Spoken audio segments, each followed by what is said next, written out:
Welcome to Soccer in 60, presented by the Empire Strykers. Get ready for your weekly look at all the pro soccer teams in Greater Los Angeles. We've got all the news and analysis you need, from LAFC and the LA Galaxy to the Empire Strykers, Angel City FC, and Orange County Soccer Club. Now, buckle up and enjoy Soccer in 60.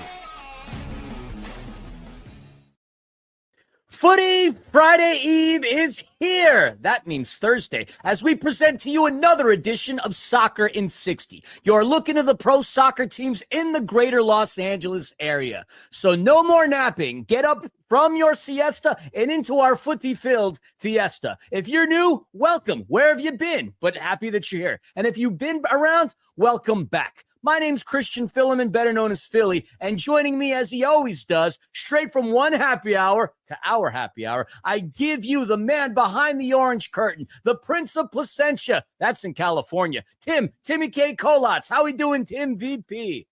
Dude, doing tremendous, Philly, my good buddy. And just like The Rock gave a bunch of matches, got the people's elbow this past weekend as we went from having no wins to nobody getting an L this weekend, Philly. I'm ready and stoked for you to be part of Soccer in 60 this weekend.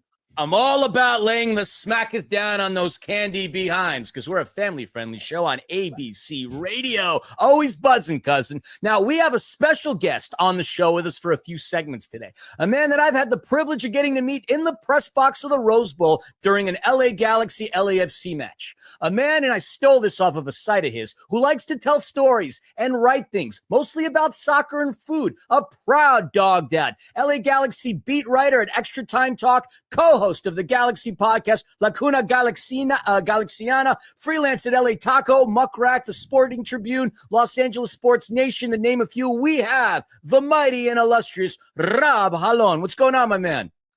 A lot, man. I mean, according to that intro, I'm pretty prolific. No, thank you for that. It's a pleasure to be here. Thank you so much to you guys for having me on, and I hope to tell you guys everything I know. Well, that we could be here for a while, considering all the things you do, and there are a lot of things that I know that you know, but a lot of people that listen to the show don't know, so eventually we will let them know. Now, fellas, I was listening to the radio on my way to work this morning, and I heard the saying, the early bird gets the worm. That came up. I hate that saying, by the way. I was envious thinking about the people that have no problem waking up. I can't do it. I'm a night owl, but during the day, I'm a permanently exhausted pigeon. What type of birds are y'all? Well, I'm a peregrine falcon, baby. Small, agile, fast.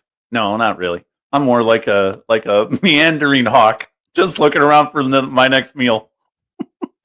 What about you, Rob? If you had to pick a bird, what are you? Oh man, this is a great one. I've never really thought of this one. I guess I would have to say is a penguin a bird, or is a bird, baby? Yeah, it's penguin. Okay, I guess I would have to say a penguin. I really love the fact that they mate for life. It's like I'm a hopeless romantic, so they find the one, and it's the one, you know. And speaking of which, it's your anniversary, and you're getting to hang out with us. So you might be a penguin with your significant other, but if you're hanging out with us, you might be in the doghouse at the conclusion of today's show. And speaking of today's show, we got a lot of things going on. We're going to bring Nina Kiefer on to discuss Angel City. We got OCS on lockdown with Tim. I got the Empire Strykers. We got a great interview with LAFC defender Nkosi Tafari. All kinds of jazzmatazz. So let's not waste any more time. Don't bore us. Just get to the chorus. So here we go. Soccer in 60, provided by SAC Health Systems. Cha-ching, one sponsor. And cha-ching, number two. Experience the thrill of game day with Omnitrans in partnership with the Strykers. Be in the heart of the action at Toyota Arena and let us take care of the ride. Heading to the game? Hop aboard Omnitrans for a seamless journey to Toyota Arena. Simply download the transit app to catch your bus and enjoy a stress-free trip to cheer on the Empire Strykers. But that's going to be for next season. All right, folks. Let's transition on over to the LAFC segment of things. But before we get into that, we're going to quickly go into our interview with LAFC defender Nkosi Tafari. Him and I got to chat for a little while. Two fellow East Coasters, both born in the New York City area. So let's go to that interview real quick. Our guest is a defender with the mighty black and gold LAFC, having arrived this past January following a 5-year stint with FC Dallas. and saw him take the field over 100 times and help the team make the playoffs on 3 occasions, including runs to the Western Conference semifinals in 2020 and 2022. Originally from my neck of the woods, New York City, he did not come up through the youth system of NYCFC because the club's academy was too far from home.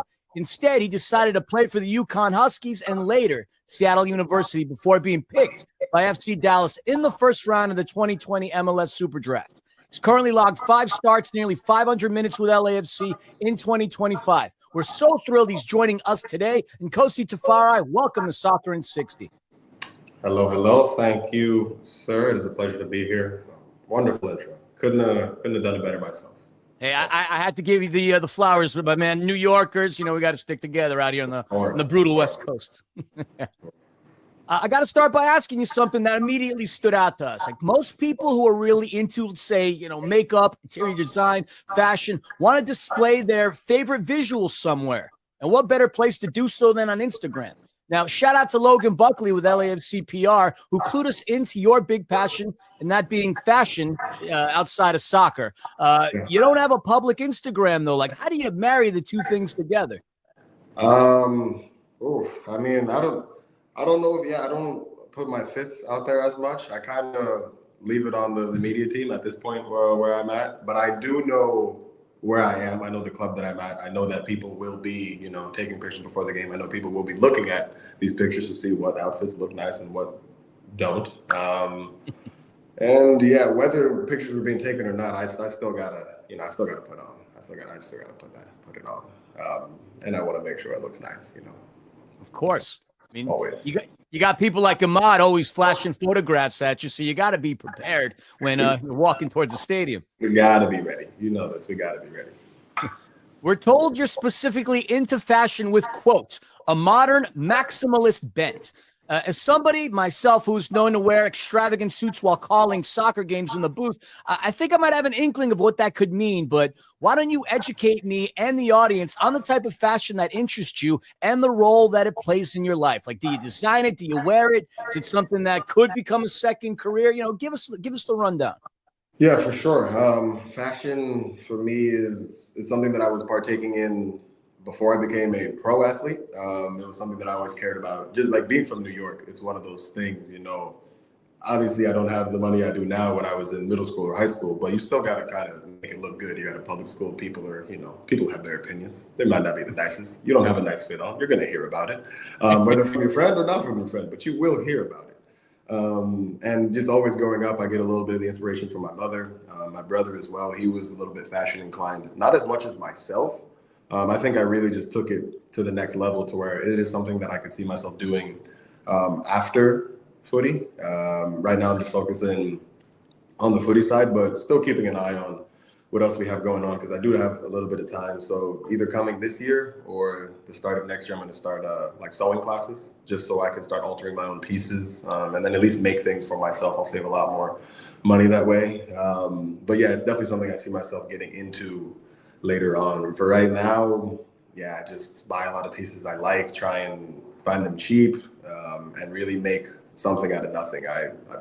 I'd say my main go-to in fashion is just like being different, trying not to wear things that other people are seeing. I like when somebody I like things that bring a reaction. Someone's like, yo, where did you get that? I'm like, yeah, I know because you haven't seen it. And I did hours of research in the latest hours of the night trying to find it, and I found it. And sometimes you got to take a risk, put your card into a website you don't think you're going to get the shipment in, and then it shows up at your door, and you're like, wow, all right, it's worth the risk. So yeah, anything that's just kind of different, I'd say is my go-to. I love that. Certainly appreciate it. And you mentioned footy. I mean, let's move on into that topic of conversation. January of this year, you were traded to LAFC after 5 years and over 100 appearances with FC Dallas, your original MLS club. Now, yes. What were some of your primary emotions when it became clear that you'd be leaving behind something familiar and comfortable and trading it in for something entirely new, a new challenge, new surroundings, new teammates, and obviously a new coaching staff?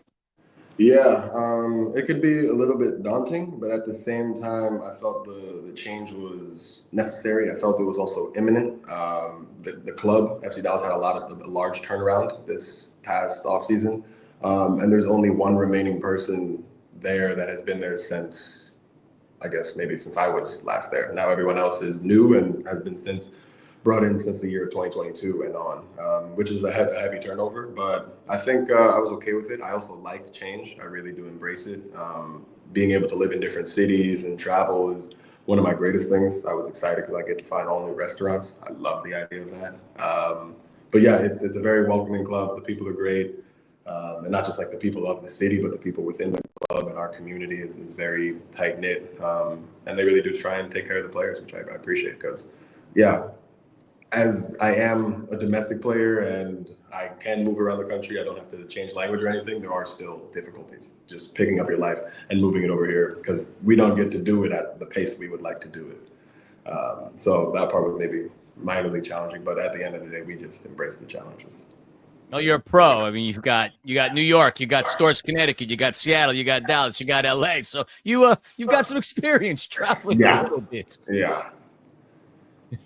Now, you logged several starts with LAFC, including 3 in the past month or so. You looked fantastic at home against Austin and solid at Houston, but it seems you were a bit unlucky that the team underperformed in some of the games you played in. When that happens, usually the lineup gets tinkered with, and that's been the case here. Like, how do you feel about your season so far? What's been your mindset as you wait for your next chance to prove yourself? Yeah, great question. Something that I think about very often. Obviously, I'm very well aware of the results that I've been a part of versus the ones that I have been watching. I think it comes down to matters of moments. I also think that even in games that I played in that we won, maybe New York, things could still be done better. And then in other games that maybe we have lost, there were still good things to look from. At the moment now, I'm mainly just because the team has been the team. They've been successful for a few years. I'm in the stage of trying to acclimate and help the success train keep going. I don't really need to come in and change anything, but I do need to be who I am, which I think is a massive thing because they didn't just buy a piece of clay, more or less, but they bought a piece of clay with a personality, something that they can mold, but they also know what I can do because I got here because of what they saw me doing at Dallas. They don't want me to change everything. That would be outrageous. So finding the balance of implementing my personality, but also adhering to the tactics is what I think is kind of where I'm at right now. And I think it's going pretty well. Whether I do or don't play, it can be implemented every day in training, and we're incredibly competitive. And when the time comes, I'll be ready. And there's no other words, yeah. All right. So, I mean, this past weekend, LAFC recently had a 2-1 home win against the tough San Jose side. Like, heading into that game, there had been some serious pressure to avoid a 3-game losing streak and a bounce back from that Champions Cup disappointment against Miami. Like, I wonder how you feel the team dealt with that pressure, and what do you see in terms of the guys executing the game plan, the X's and O's, and delivering on key objectives? Yeah, I think one of the bigger things we're focusing on now, or not actively focusing on, but something that is being made stronger is just like team camaraderie. Because even here at LAFC, there's been a good turnaround of players that were here last year versus now, and even also I think after 2022, they had a large turnaround. But I think that team camaraderie, we work through our problems. We don't try and just brush them under the rug and be like, they'll fix themselves. It's here. It's like we need to fix this and we need to fix it now. And I think it was also on the brink of maybe losing 2 home games back to back for the first time in like maybe club history. And good teams find a way to avoid these stats like that. That is just how it goes. So I think we're in a good place right now where it's not great, but it's good and we know how to get it great. And we're making the necessary changes to get it to that level. I think it's the most important. Next up for you guys is an away trip to Portland, a team that's traditionally been competitive against LAFC. What have you seen from the Timbers this season, and what are some of the key factors y'all are focusing on as you look to climb out of 7th place in the West? Yeah, one thing that I've noticed defensively, their structure, they're more in a 4-4-2. They press the ball decently well, but probably the main thing I've noticed is their ability in transition. They can counter very well. They go quickly. They've got a lot of verticality on the wings, and a decent hold-up line who's good with the ball. So they will be good going forward. They've switched up their 10 a little bit. He's a bit different of a profile than Evander, but he's still quality on the ball. We'll look to find these passes. But yeah, they have a good team, got a little bit of good momentum. Also watched their game against Kansas, which was another really high-scoring game. Between those 2 games alone, there might have been 6 or 7 goals that they scored, maybe 8. I think they might have been scored 4 in both. But yeah, they're very good in transition. They push the tempo. They do a good job. Yeah, also a physical team has been the case in the past. Now, moving on to stuff that's a little more personal outside of just the tactics and focusing on the game. It's been reported that in 2021 you decided to ditch the last name you were born with because, quote, it had been passed down from master to slave, and because, quote, I want to get back to my roots and be proud of being African. Like, if you don't mind, talk a bit about the process that led you to that decision, and have you in fact felt more connected to your roots since you decided to go with your first and middle name? I would say yes. I think it was a good decision. It was something that I had been thinking about for a while, but I was kind of just putting it off because of, like, it's all the paperwork aspect around it. I'm not a big paperwork guy. I don't know anyone who is, actually. But it was just something that, it was starting to bother me over time. I know my first name is difficult for a lot of people to say, especially in America, because of the N and the K, the double consonant is complicated. But like, I'd rather people mispronounce my first name and it be mine and I can correct them and it have its proper like authority and origin, rather, because people would also pronounce my previous last name, Burgess, and then I was like, this isn't even like, I'm not even attached to this, you know? It's like if someone said something mean to someone next to you, but it's not really your friend, so you don't feel that connection. It's just like, that's a shame, but I don't really feel it as much as you do. I'd rather just have my name, and my middle name was one given to me by my father. My mother chose the first name, so I felt that it was just easiest to implement those as just my first and my last. And I liked how it looked on the back of the jersey. That's how I initially started. I didn't change the name officially with license and legality purposes, but I just put a new name on my jersey because that was really the main part. If I wasn't a pro athlete, there'd be no reason to see the name. There's not like anything on the back of your jersey. There's no jersey. So that was something that I wanted to, if there was going to be a name on the back, I wanted to be something that I'm at least proud to wear and sport and make a career out of. Love it.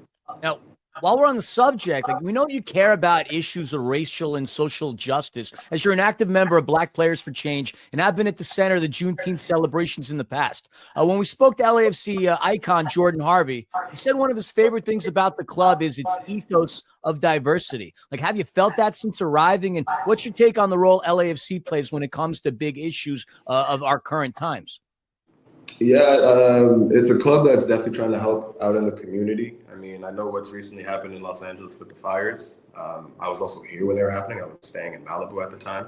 I had to evacuate with along with everyone else. Before I was even traded on the team, I was still playing for Dallas, but just in LA. And then even getting out here in my first couple of weeks, I think it might have been whichever one of the movies is. I think Oscars. I went to an event to collect an award on behalf of the club. For just their supports in like the LA fire relief purposes. But yeah, that was something that I had already instantly been kind of thrown into, but I mean, I don't mind it. I love giving back. One of my main things is nowadays I like giving back to kids just in ways of like energy and personality, speaking with them.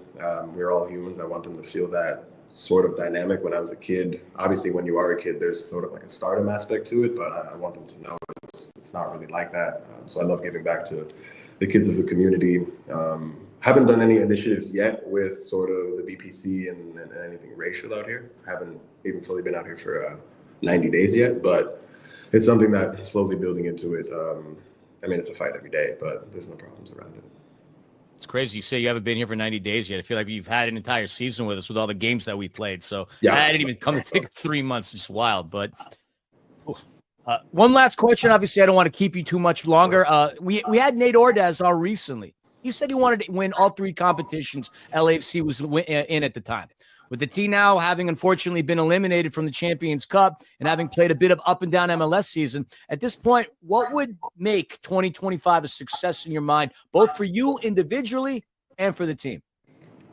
For me, I think success would look like genuine success across the league. I know that the club would like to win European competitions or anything CONCACAF, anything Leagues Cup, 100%. I think success would be really, and because of how playoffs work, it's sort of a toss-up. It's not like European football where you have to dominate the league all year long because that's all you have, but at least finishing top 2, securing a home playoff spot, and then just steamrolling through the playoffs, like a real commanding run where people who are hard to bet against you, it's like, this team looks really good right now, and they feel good, and we're in a place of just steamrolling. But also, we need to match that up with wins. So I think, winning the MLS Cup is peak levels of success. But I also think not winning it would be quite a detriment. And I think we would kind of almost write that down as failure because of the standards that are set here.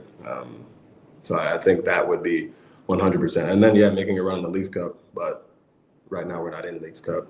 It's coming, the calm before the storm. And we got to focus on these MLS games where we are right now. And we are not at the top of the table right now. We have a few losses. So where we are is what we can focus on is the MLS Cup and making a good run, getting the new guys acclimated, and then, ship sails smoothly.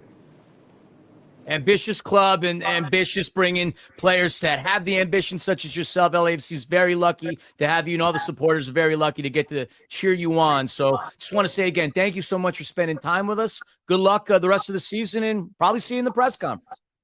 Sounds good. Thank you for having me. It was a pleasure chatting with you.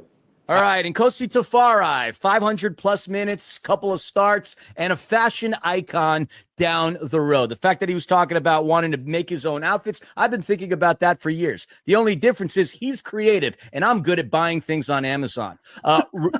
Real quick, fellas, LAFC struggling for a little bit, but finally getting a win. And not finally, but getting a much-needed win against San Jose, 2-1. Rob, let me start with you real quick. You've obviously familiar with San Jose. Big win for LAFC and a strong statement maker, especially coming off of that loss against Miami. Anytime it's a battle in California, whether it's the Galaxy San Jose and LAFC in San Jose, the stakes are always raised, or there's a little bit more on the line there, just in terms of ego. So it is a statement win for LAFC to go ahead and kind of beat their chest and say, hey, we're so prominent here in California, especially after the letdown in the Champions Cup, then against Houston. So no, this is a good way to bounce back. What are your thoughts, Tim? Yeah, I think it's big time. They're defending their home house just like Galaxy did last year. They're 3-1 at home, and they've actually dominated the Quakes 10-1 at home over the past several seasons. So for them to come off of that loss to Inter Messi and then wipe out the Quakes, man, like Rob said, it's a big win. It's something that's well needed, and with them now being out of Champions Cup, maybe they can focus a little bit tighter on the MLS regular season.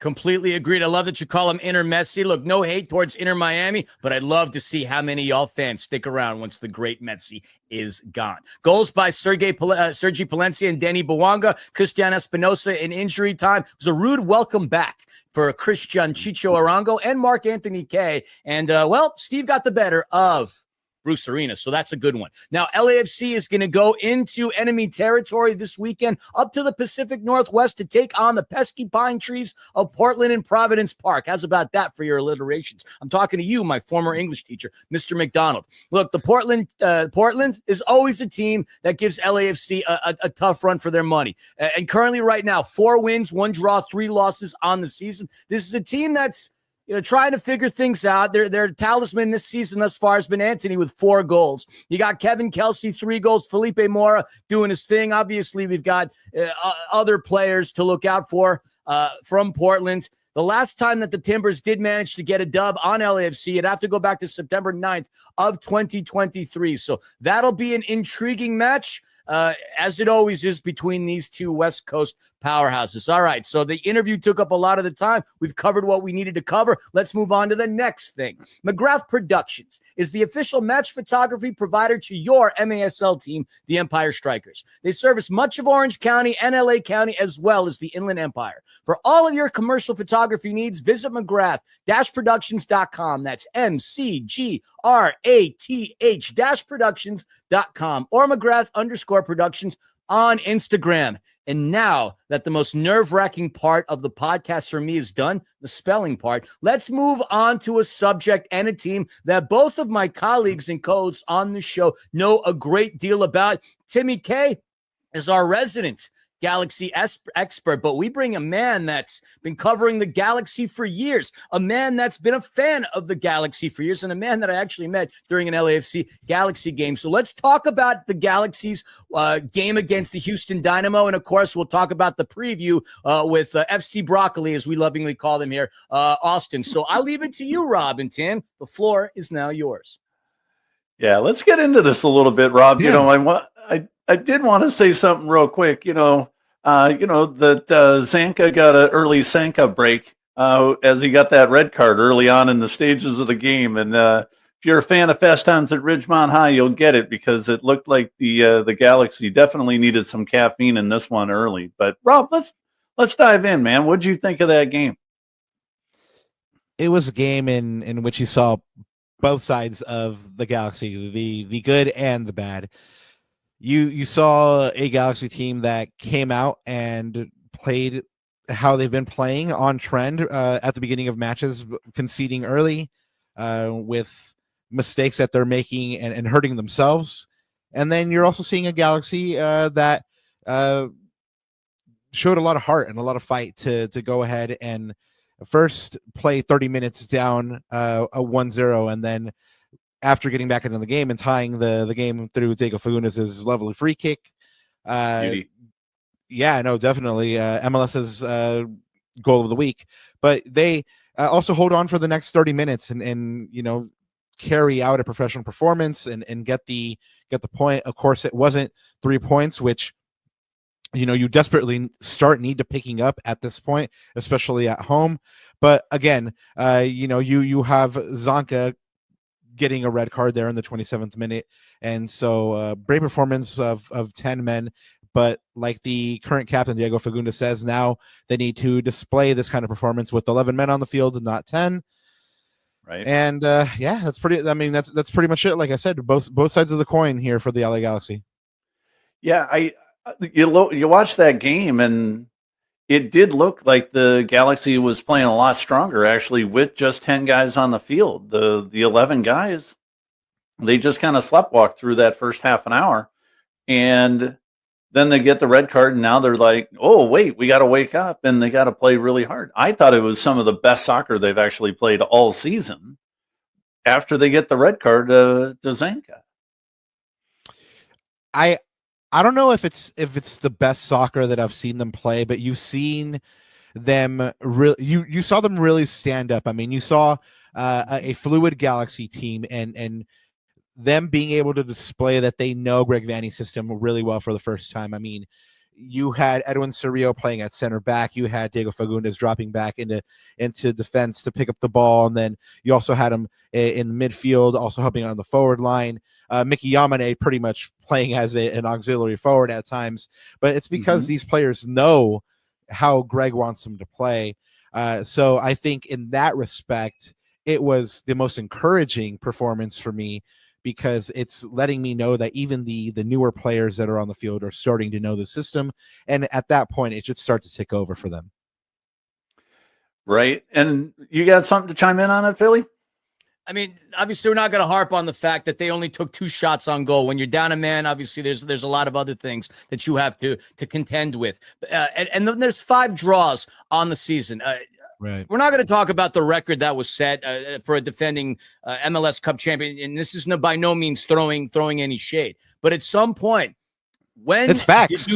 When do the emergency brakes need to start being hit? I mean, no wins. All right, look, winning on the road in any sport, in any league, is tough. But not getting a win at home, where last year Dignity was a fortress. They hadn't lost in forever. That's got to cause some severe concern. I mean, I'm already seeing people blaming Will Kuntz, for Christ's sakes, for what's been going on, which I mean, look, the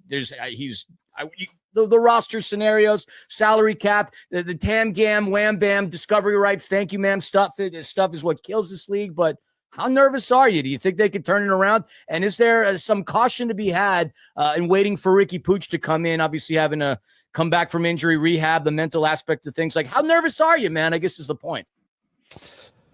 Not too nervous. I do think they are still a playoff team, and by that point, I mean, you mentioned Ricky Pooch. I mean, just the short answer, by that point, he should be back, and as long as they're playing somewhat decent soccer and they can make a run in the playoffs, I think they should be okay. But I mean, the long answer here is they actually have to get there, and they haven't been getting those results. They haven't been creating chances. I mean, you mentioned 2 shots on goal, of course, down a man, but that's been the story of the year. They haven't been creating chances. Greg said in a press conference to us, they're not that kind of team like they were last year, where they're going to score 4 or 5 goals and be able to bail themselves out defensively by their offensive output. That's not them anymore. So what happens when you don't create chances? You have to be pretty stellar defensively, and that hasn't been them this year either. And that's why you're seeing them drop results at home. And you correctly mentioned, I mean, this is a team that made the Digs a fortress last year, and this year it is decidedly not a place that has been kind to them. I mean, at least not in the league. In the Champions League, they looked okay there.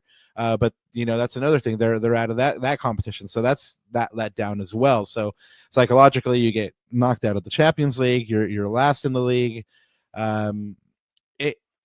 Is it a cause for concern? Yes. Should you panic? No. The foundation is there. There's still a lot of players that won MLS Cup last year.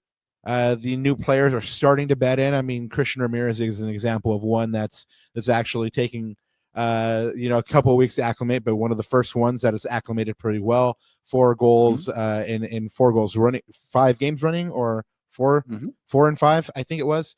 But the others just haven't had that time to settle in. I mean, Lucas Sanabria just came back from that collarbone injury, and I mean, the one I will call attention to is probably Elijah Winder, the record USL signing for the Galaxy. He had a pretty good shift with VCFC the other day, but he hasn't really done what was, I think, the vision for him off the bat. So look for him to kind of get some more minutes for VCFC and hopefully get brought back up and make a contribution. I think as long as these players can not find themselves too far back, they should be okay. And I'll point to this vital piece of evidence called doing a Seattle, right? Seattle last year through 5 matches had 2 points, through 10 matches had 5 points, so it's still possible to go on a run and go on a deep run in these playoffs. I mean, Seattle made Western Conference Final and were a Ricky Puig masterclass away from making MLS Cup again. But who knows if the Galaxy have that Seattle in them? Who knows if they have that mental fortitude, or they can stay above water long enough to actually give Ricky Puig the opportunity to give that further lift. No signings to be had. There's no money, right? So you're gonna have to figure it out with the players that are within. Yeah, and how does that team set up against their upcoming game against Austin? Real quick, just before we let you go today, Rob. Sure. It's already a grudge match. Diego Fagundes was quick to mention it in the press conference post Houston the other day that it's a fixture that they have circled that he's been looking forward to. Of course, there was a fisticuffs that were had at the Coachella Valley Invitational during preseason. So this is going to be a match that, let's face it, the Philly said, is it time to panic? This would be a match where they can go ahead and pick up these 3 points, and if they don't, then you're going to have to start again questioning, what exactly is going on. So I think they can go ahead and pick up the first 3 points of the season, even though it's on the road. They usually stack up pretty well with Austin.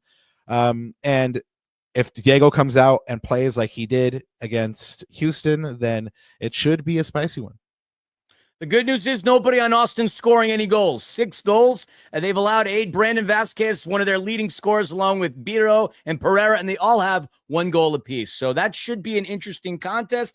Good luck against the FC Matthew McConaughey. And by the way, speaking of which, Rob, thank you so much for spending some time with us on the show. Not trying to keep you in the doghouse, my friend. I will let you reunite with your penguin. And happy anniversary. Thank you so much for spending time with us. Thank you, guys. Thanks, Rob. It was a pleasure, and you know what? It's standing invitation. Come by Cuna Galaxiana anytime. We would love to have you guys. All right, and real quick before we let you go, you mentioned it.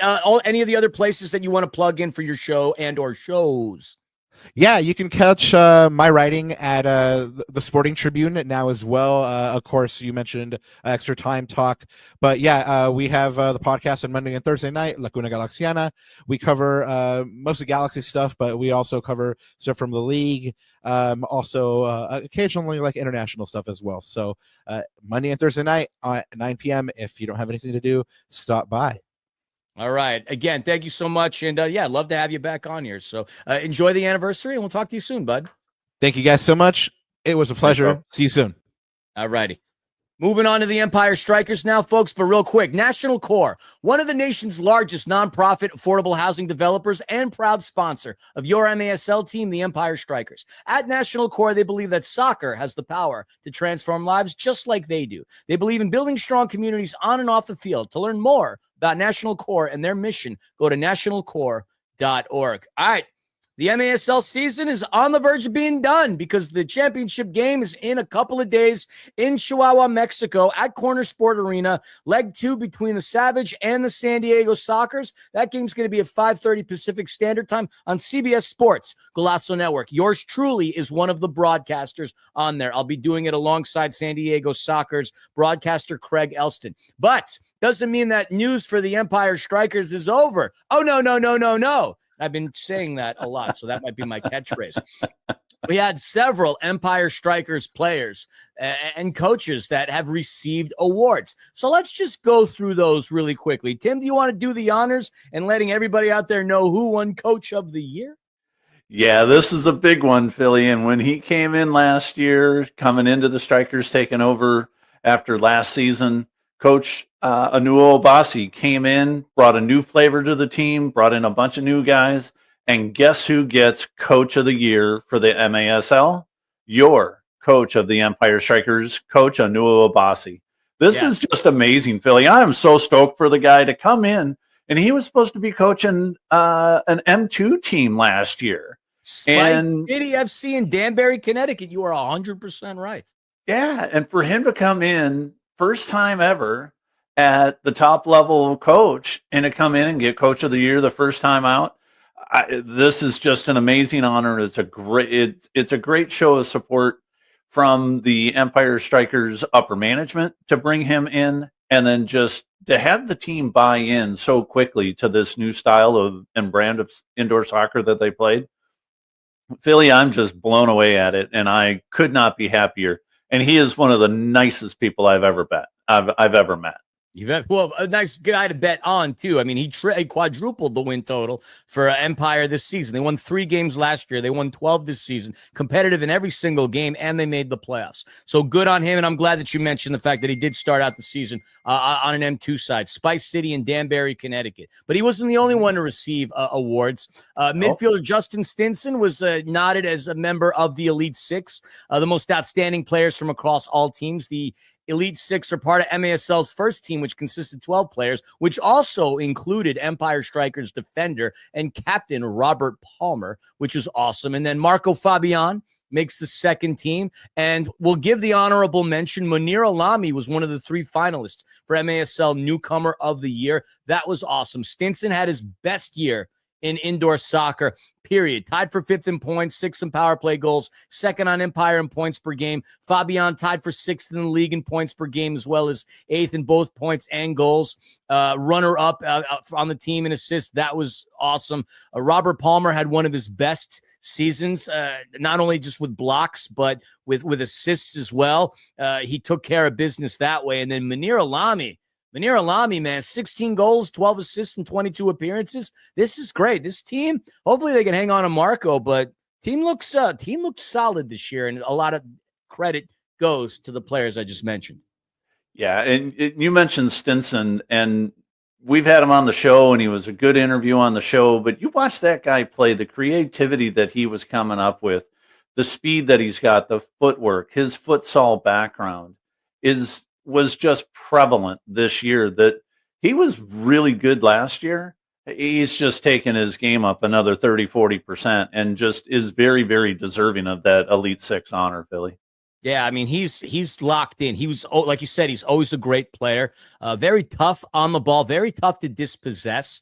Dynamic. The guy's practically a magician. It's like he has a like the miter ball is like a yo-yo attached to his foot by string. He just never lets that thing go, which is super, super cool. So we'll be seeing a lot of these kids at TST over the summer.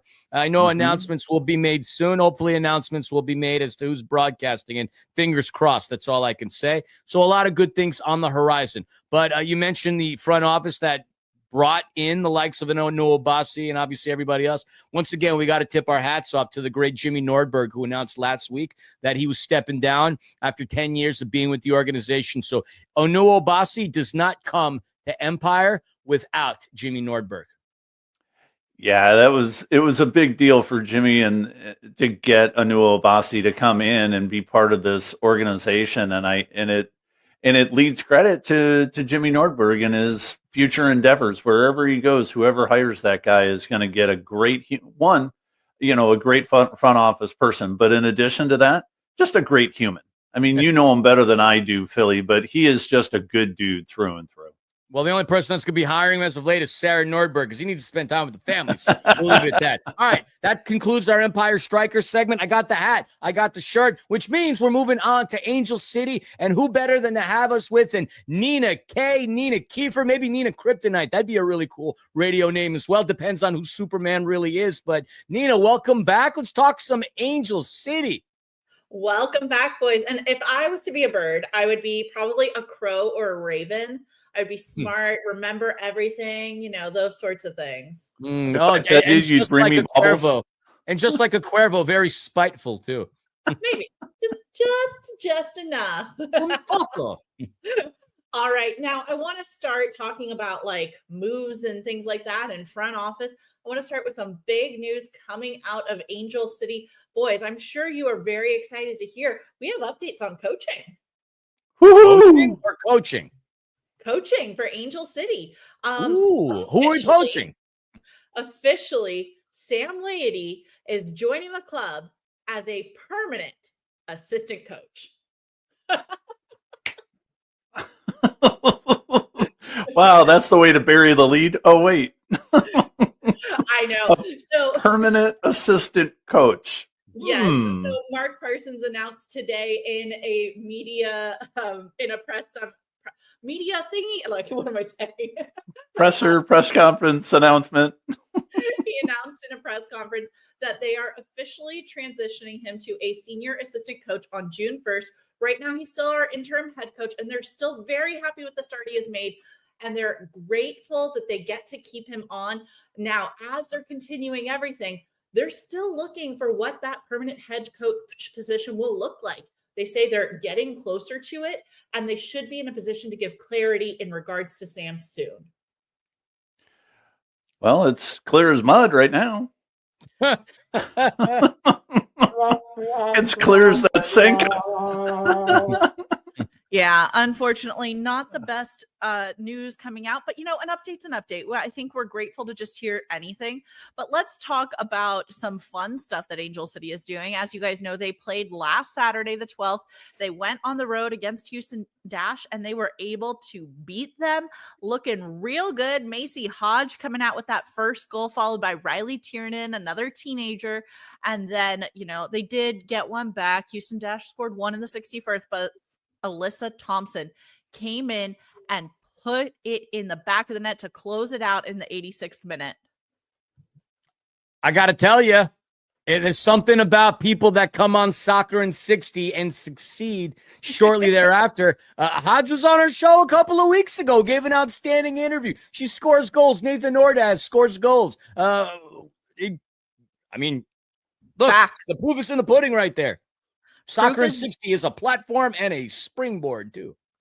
Proof is definitely there. And with that, Angel City are currently sitting in 4th place, and they are one of 3 unbeaten teams. And I love this stat because we are in some highly competitive zones there. The only other 2 teams that are undefeated are the 2 teams that went to the championship last year. So I am thrilled that they are in this. And Alyssa Thompson named Player of the Week and is currently 2nd in a way too early race for Golden Boot. Way too early. Way too early indeed. And the cool thing is, I mean, they're doing it by taking care of things defensively. They're the third leading score. They're the third highest scoring team in the NWSL right now. Obviously, you got Orlando, you got Kansas City, and while Washington might be ahead of them as far as the rankings go, Angel City has scored more goals than them. So this is really, really good stuff. They, without a doubt, right now are the best team in Los Angeles from a winning percentage perspective. I don't know how high that bar is right now, but I'll take it. I'll take it. I'll take it. Now, I want to talk about this upcoming match. Now, when you think about East Coast, West Coast sports rivalries, a lot of things come to mind, boys. You've got like Yankees, Dodgers, or, Mets also play sports. Shots fired because I'm the Met fan. Yes. Lakers versus Celtics. Yeah. There's a lot. Anytime you get an East versus West, it's pretty big. But I will say, I would bet and I would put money if you looked at the facts of why Gotham should hate Angel City and vice versa. I think Angel City would be up there in contention. In their first year, they took Gotham's coach, their goalkeeping coach, their goalkeeper. They poached a bunch of players. They basically gutted the organization. Not that Gotham didn't do well. They were still able to be very successful. And Gotham has had their number. They've had it out for Angel City since then. But when we look at this head-to-head, Angel City has only won one. They've had one draw, and Gotham has won 5 in the all-time head-to-head. It is not setting up for anything in the favor of Angel City, but I will say they are due. Angel City is due for some goals. They're due for a win. They've scored 7 goals in their last 5 matches, although they haven't kept a clean sheet. Their expected goals per game is 1.8. Gotham's is only 1. So when we look at the stat line, this should be Angel City's time to strike and take down their East Coast rival. No better time than now, and it should be a really good contest. That's on Friday at 7:30 Pacific Standard Time. So that should be a good one. I'm looking forward to it. Angel City at home at BMO. That was a little too dramatic. Absolutely. And you know what? This is one for Alyssa to go ahead and take that player of the week one more time. Let's get her in the lead for Golden Boot, because when we look at Gotham, they are fairly weak on that right side. And Alyssa Thompson coming down that left, she's going to match up with their right defenders, and she's going to put it away. Between her and M.A. Vignola, who we're both going to talk about later, I think there's a really good shot here. And then with Riley Tiernan really locking in, Claire Emsley is on the other side. She's going to hold it down. I'm super excited to see how this turns out. I'm going to predict 3-0 Angel City. Whoa. Ballsy, That's I know. a big number. That's good for you. Should I pull up my Underdog app and put some money down? Is that what you're saying? Yeah, I would. Okay. All right. Well, you heard it right here, folks, from one half of the Angel City Chicks podcast, Nina Kiefer. Nina, we're going to give you the boot for a split second, bring you back on when we're talking about Best 11, but we need to move this show on to the road, I guess you could say. And we're going to talk some Orange County Soccer Club. Look, their game in the U.S. Open Cup wasn't for the faint of heart. Plenty of OCS supporters may have lost some time from their life expectancy. But, Tim, why don't we get into the OCSC's performance as of late? Yeah, it was a big win against Sac Republic over the weekend. Taking care of Sacramento, having a big win on Gnarly's birthday, it was a big deal. And we'll get into this quick. Ethan Zubak, Gnarly or Gritty from the Philadelphia Flyers. They both are. That would be a fun one to watch. I don't know, but I'll put money down on a victor. But Zubak gets on the end of a really nice cross, and then there's an own goal, which I hate that term. There's never an own goal. Last guy that hits it, it's kind of like hockey. Last guy that hits the puck on the team that scores should get the goal. But it's a nice, solid win. Bryce Jamison looked great the whole night. Colorado Rapids have got to be really, Bryce Jamison, Soccer and 60 guys. And he's been very, very strong. And this is one that the County boys needed, because they hadn't scored in 3 games. And so to get a couple of biscuits in the basket, this makes a big difference. And getting that 2-1 win, getting in front of their home crowd, it made a really big it's going to make a big difference going forward. Now, a couple of nights later, Tuesday night, they're just like the Strykers had a bus down to San Diego for their playoff game. the Orange County boys put together a bus out to Lancaster and put some fans in the stands out at the game for their third round of the U.S. Open Cup. And I'm telling you, cardiac kids, man, you go up 1-0, you go down 2-1, you get a late equalizer against AV Alta FC, who's got some former Orange County players and got a bunch of, USL players on this team. It was a heart attack in a box. Gunnar was mentioning us to us that he was watching the game. He's freaking out. And this game does go into penalties. And penalties are the toughest road in the group, man, because you get guys that haven't taken a whole lot of them. You get guys that haven't been in that pressure situation, Philly. And it comes down to the keeper, and it comes down to being able to have the players put the ball in the net, Philly. I mean, that goes without saying. Rarely does the better team win in these sets of circumstances because, it's really a crapshoot at this point. And you got to credit OCSC for battling and fighting back in this game. AV, I was going to call them Alta Vista. I just think AV in the Alta. Antelope Valley dominated possession, but OCSC did everything they could, threw everything at them in the kitchen sink, which, by the way, is a term that goes back to World War II, where soldiers would literally throw everything at opposing soldiers, and kitchen sinks in rubble were part of it. So put that in your Rolodex of things that will only get you paid if you're on Jeopardy.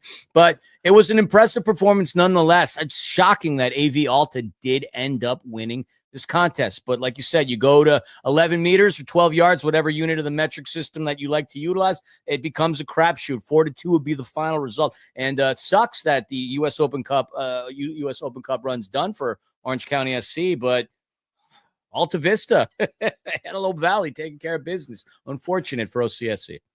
Yeah, and it's a bummer for the county boys. Denzel Smith did make a really nice save on one of the penalty kicks. One of the things that I have been noticing, though, is in some of these penalty kick situations is, with the exception of Messi, anybody that kind of stutter steps just doesn't put the ball on frame as much as they should.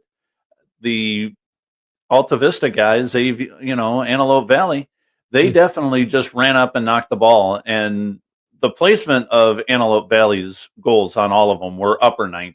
I mean, it was really, really good placement. Shuttler just didn't have a chance on any of these goals. And unfortunately, the county boys do go down 4-2 by way of penalties. But, enough about the loss. Let's get on to something good. They're going to go up to Oakland this weekend and take on the Roots. And Oakland's also coming off a loss in the U.S. Open Cup just the other night. And the good thing for the county boys is Oakland sits last in the Western Conference, 12th, with just a 1-1-4 record. They've also got a -6 goal differential. And with coming off of a game where they've gotten a win against Sac Republic with 2 goals and against Antelope Valley where they got another 2 goals, I'm thinking, Philly, that this has broken the schneid, and county boys are going to start scoring goals in bunches. Well, fingers crossed on that. One thing I have to say, though, shout out to Oakland Roots. You see the attendance for that first game they had in the former home of the Oakland Athletics and, of course, the Raiders. That was a great crowd. For their lack thereof performance, they brought in some pretty sizable crowds, which is pretty darn cool in the grand scheme of things, with Oakland now no longer having any teams. But you never want to look at the schedule and think anything is going to be an easy 3 points. But, you'd have to start questioning things and maybe put on the if you had a comic book bubble, there's some question, exclamation point, question mark things if they lose to Oakland on the road. I would agree. They've got to beat Oakland on the road. I know that they're putting some good numbers in that stadium, but it just prepares everybody for that pressure situation. And with that concludes our Orange County segment. And guess who's coming back? Our buddy Nina Key. Nina, where are you? She was back. She disappeared, then she came back again. She really is from Krypton. Terrifying, just like that, boys. Let's get into this best 11, looking around Greater Los Angeles, seeing who is standing out to us this week. We got to give it to our boy Colin Shuttler in goal for OCSC. He had 4 saves and 8 recoveries. Truly a great performance from him. Then we get into defenders. Nico Ben, I'm going to butcher these names. There's a lot of OCSC on this one, Tim. I should have had you do it. Nico Belancazar? Benalcazar. Okay. Well, he's my standout, so I really should pronounce his name correctly. 9 passes into the final third, 12 clearances, exactly the kind of performance you want to see from a defender. He's putting the ball where it needs to be for the attack, and he is able to back up Colin Shuttler and shut it down against Sacramento. And then Emma Vignola, you know I'm a huge fan of my Angel City girl. She is holding it down right behind Alyssa Thompson. Maxime Chanot for LAFC in the game versus San Jose, also a great standout. Then in the midfield, Ousmane Sylla. All right. And Mamadou War from OCSC, Sergei Palencia from LAFC, Ryan Hollingshead from LAFC. He had 3 chances created, 4 clearances, and 5 interceptions. Like, I gave it to Nico for OCSC. I got to give it to Ryan for LAFC. Just absolutely stunning performance there in the midfield. And then captain this week, my girl, Alyssa Thompson, 1 goal, 1 assist, player of the week for NWSL. What more can we say? And then forwards, Chris Heggart, OCSC, and Riley Tiernan for Angel City. Now, I will say there is a team missing from the top 11 spaces here, and that would be LA Galaxy, but Fagundes would be my Galaxy standout with 1 goal. He does come in as a super sub. Boys, other than maybe the argument that I gypped Galaxy, what do you think? I mean, yes, that would be my only other argument, and you already addressed it, but what was show no love for Hodge? Her first goal. We love. And no soccer in 60 rub, no soccer in 60, biasness. I think we'll get her for an interview. She'll get a bigger bump, and it's gonna no. And with that, though, I will say I would have put Fagundes up there more, but the Galaxy are the only team that didn't win. No, and I'm comfortable with this list. I mean, you got to win. I mean, don't get me wrong. The Fagundes goal was absolutely a stunner, game of the week, and that's the only one that I would put in there. But how do you take away from Sylla and War and Palencia? You can't, right? And Haggart had a heck of a game against Antelope Valley. I don't see a whole lot of wrong with this list there, Nina. I'll take it. Yeah. And Nico Benalcazar, he had a great game against Sacramento, played really well. Colin Shuttler turned his, he's got Danishes for hands now, filling up that hole in the middle of that donut, So I think we're in good shape with this list. Chris, Riley Tiernan, you said it. It's great. And so I think it's a great list there, Nina. Well done.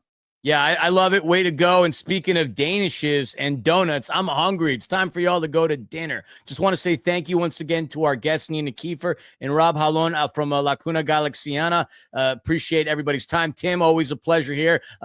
Myself, you did very well. Pat on the back. And make sure you tune into us on all your podcast platforms. Subscribe, rate, talk to us a little bit. DM us on Instagram. And if you want to catch us down the road in other ways, 1490 AM plus 98.1 FM in much of the Inland Empire, the KMED app, Empire Strykers Instagram and or YouTube, and of course on demand at the Empire Strykers with a Y YouTube channel and your major podcast platforms. Listen to Soccer in 60, brought to you by SAC Health System. Thank you so much. Enjoy your weekend. Happy Easter to those that celebrated. And don't forget to tune into the MASL final, CBS Sports Golazo Network, this Sunday at 5:30. This has been Soccer in 60. Hasta la pasta.